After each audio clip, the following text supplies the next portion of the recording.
What is up, ninjas? My name is OJ. Welcome to my village of PlayerEssence, where all of you guys can come get your latest Nintendo Switch and gaming news. Today, we've got some great information for you, so let's go ahead and jump right into it. So, in Japan, Super Bomberman R's launch week sales is a franchise best in nearly 20 years. So, on the Nintendo Switch, Super Bomberman R launched last week, and it sold nearly 40,000 copies, 39,609 units to be exact, and that was pretty much the best in nearly 20 years. So the last time that we can say, yo, Bomberman was kind of out there and doing some things when it came to sales was way back in 1998. Yes, 1998. PS1, we have Bomberman Party Edition that sold 34,000 units, and then we also have PS1 Bomberman World 1998 that sold 76,801 units. And considering the popularity of Bomberman back in 1999 compared to this point, this is very impressive that just in Japan it was able to sell this amount, and hopefully this can spur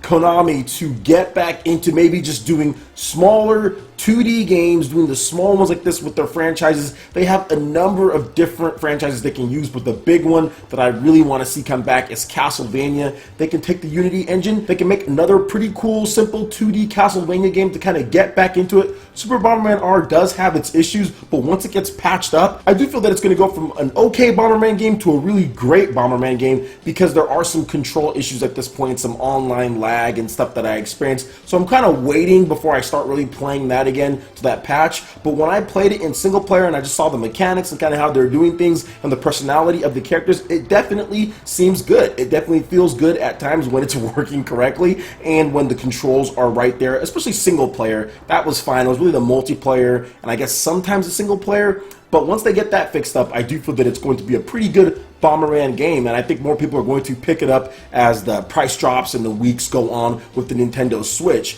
Well, it did chart here, so I mean, this is probably something that nobody expected that this game would do so well, considering Bomberman really hasn't sold this well in 20 years. There's been a lot of 3,000s, 4,000s, 6,000s as far as opening week sales, even on far more popular consoles. For example, the Nintendo Wii back in 2007 only sold 6,241 units with Bomberman Land. So the fact that it actually beat that, and even stuff like Bomberman Jetters in 2002, which the GameCube was established in, that only sold 3,608 units. So you kind of have to look at it and be like, that's actually pretty impressive considering launch, considering the Bomberman franchise in general, and I'm hoping that Konami kind of sees this and they make sure that the game does not have control issues at the very beginning. But if they were to bring back some of their classic franchises, I think Castlevania is next up. They can have these type of sales and make some money. Who knows what that company is going to do, but hopefully they see these sales and say that there is a market for these type of retro revivals and classic games in today's market on the Nintendo Switch. Alright, moving on to a quick piece about The Legend of Zelda Breath of the Wild. This comes from the director Fujibayashi, and he talked about what games actually inspired him to make The Legend of Zelda Breath of the Wild, and you'd be interested to hear that it's not these big super AAA games, but it are some of the smaller indie titles. So here's what he had to say on the matter. Quote, "I was rather inspired by playing Minecraft and Terraria. I was able to learn from the gameplay and the possibilities found in. I could learn from the sense of adventure, exploration, and how it inspired curiosity." So this is something that I can really see, especially with Minecraft, because Minecraft is kind of like one of those games where like you're just kind of going and you're just charting out a path, right? You're just doing things, you're mining, you're seeing things. You see this area over here, what's that over there? I'm gonna go over there and hit these blocks over there. Oh, what's that over there? I'm gonna go over there and hit these blocks over there. Terraria, as far as like the combat in that game and where you're going and just the big levels and everything, so I can see where that was kind of a fusion of that. You take in some of what Zelda does best, the combat, certain things, weapons here and there, adding in all of that stuff, and you got yourself an instant classic. To me, one of the greatest games of all time, and easily in my top 3, and could probably be the best game of this new generation upcoming. The Legend of Zelda Breath of the Wild is amazing, and it's cool that he took inspiration from some of these indie developers that made these games and kind of what they did, because a lot of the time these indie developers, they don't have the budget to create the big cinematic experiences, but they do have the minds to create great gameplay mechanics. So a lot of the times great gameplay mechanics are hidden in these indie games, and they don't get as much attention as they deserve just because they don't have the big presentation. Yet there's a lot of cool mechanics in a lot of these different games. Minecraft and Terraria just happen to be games that blew up, but there's a lot of other indie games out there that have a lot of great ideas, and hopefully we can see more of that as far as those ideas getting put out in the public and being put out there a little bit more with the Nintendo Switch, since there is such a big highlight on quality indie games coming to the platform. But yeah, that's really cool that he used those games as inspiration, and I really can't wait to see what he has to do next on the Nintendo Switch when it comes to The Legend of Zelda. I think the sky's the limit at this point, especially considering the sales and considering just the overall overwhelming happiness that this game is bringing to a lot of gamers out there. I'm absolutely loving it. It's on sleep mode pretty much all the time because I'm always playing that game. I'm always collecting something new. I'm always exploring the world.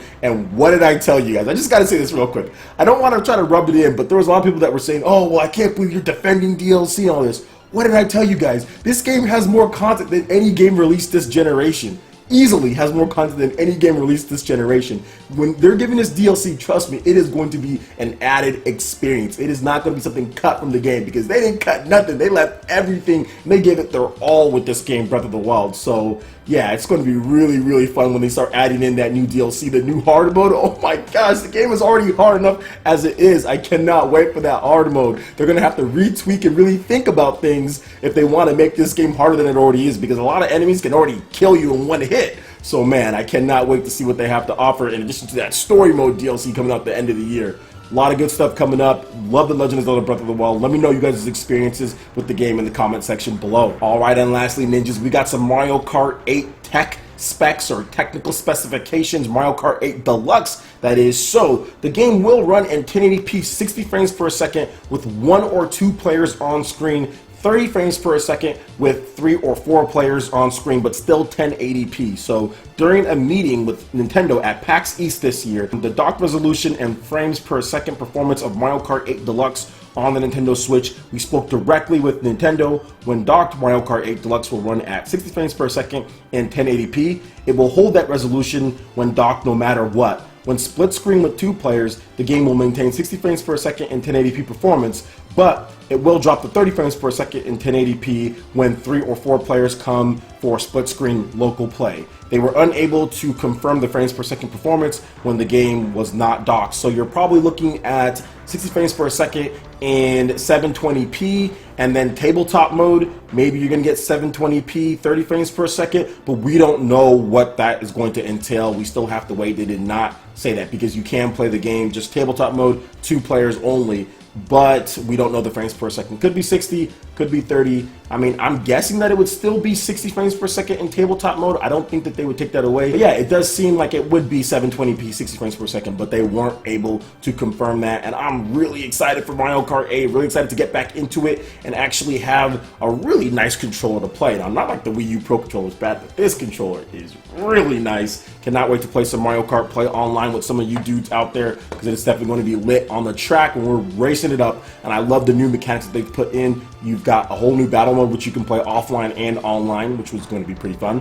And you also have the online multiplayer, which has some nice additions as well. Plus the gameplay is going to be changed up with the 2 items on screen. So now you can actually use 2 items. You can have a little bit better defense when you're in first place. So really fun times, especially racing with all of you guys. I've added a ton of you guys on my Nintendo Switch, so get ready, look forward to PE Game Nights, and make sure you follow me on my social media so you know when I'm going to be streaming and all that, because I am going to start streaming up pretty soon here next week, guys. What is it? It is March 12th, so March 13th, we are going to start streams, so make sure you follow me on social media so you know when those streams are going to go up and what games I'll be streaming. Alright, and lastly, guys, I just want to briefly talk about how you guys are playing the Nintendo Switch 1 week plus in, and one of the really cool things which I'm taking advantage of, which I knew I would, but I'm taking advantage of a lot now, and especially on the weekends, is playing in docked mode. Because one of the things that I really like to do on the weekends is that I like to turn on the tournaments for Super Smash Bros. For Wii U, Super Smash Bros. Melee, and today, as I'm recording this on March 12th, there was actually a Prime PAX Wii U Invitational. I had Zero, DeBuzz, Anti, Pug West, Mars, all the good players, Larry Lurr, all of them were all there. Well, not all of them, there was 8 of them there, but it was an invitational. And I was watching that and I was like, man, I still want to play Zelda though. And what I was able to do, I was able to just, of course, take it off, and it took me a little bit of adjustment because I haven't been playing with the Joy-Cons a ton, but once I adjusted to playing Zelda on there, it was comfortable, it was fine. I played some of the mini games on there. I won't spill them for you, but I did play some of the mini games. I did some of the side quests. I was just kind of going and exploring the world, got some of the tower stuff, did some of the shrines. It was fine, it had no problem, and I have adjusted completely fine, and as soon as I go back to dock mode on TV, it'll be cool. But it was just nice being able to use my Xbox One as the media player and on my TV, and then also have my Nintendo Switch right there so I can play games. And I think that's what makes the Nintendo Switch so cool. You can play it on the TV, you can also play it undocked. There was times where I actually had to go to the kitchen, and I was so hooked to this game. I actually was taking the freaking Nintendo Switch around with me, doing some dishes and playing in between, washing my hands or drying off my hands, and then playing a little bit in between. So it was just fun. It's just a really cool and nifty device. So many different ways to play. Everyone in my house is absolutely loving the different play styles. My daughter loves tabletop mode with the Joy-Cons on the side and playing fast RMX. She also likes playing dock too. It just depends on where we're at the time. If we're in her room or if we're in the kitchen after breakfast or something. But everyone is just really enjoying it, and I actually showed off to my mom and she's like, man, that's actually really cool. My mom doesn't play video games, but she thought it was a really cool idea. Whereas when I showed her the Wii U, she was just kind of like, okay. She was really impressed the fact that you could take it anywhere. Whereas I remember with the Wii U, she like tried to take it out. She's like, hey, can you play it over here in the living room? And I was like, no, it doesn't connect. Whereas this time she's like, hey, can you take that anywhere? I'm like, yeah, you can take it anywhere and then you can dock it back there. So she was much more impressed with this device. So I'm really enjoying it. I think there's a lot of great functionality. That's one of my favorites, the fact that you can take it anywhere, and the fact that I can just take it, sit down, watch TV, and also play, go anywhere in the house. I don't have to worry about it losing connection. So let me know how you guys are using it within the house, or do you take it out much? Do you play just dock? I mean, there's even some people that are saying that they're playing it just in handheld mode because it looks so beautiful in handheld mode as well. So let me know how you guys are using your Nintendo Switches in the comment section below. Alright guys, that wraps it up for this video here. Go ahead and hit that like button if you did like it. Let me know you ninjas want more content like this going forward in the future, and subscribe to PlayerEssence for the latest news, reviews, discussions, and more. Thank you so much for watching, and we'll see you guys for the next video. Peace.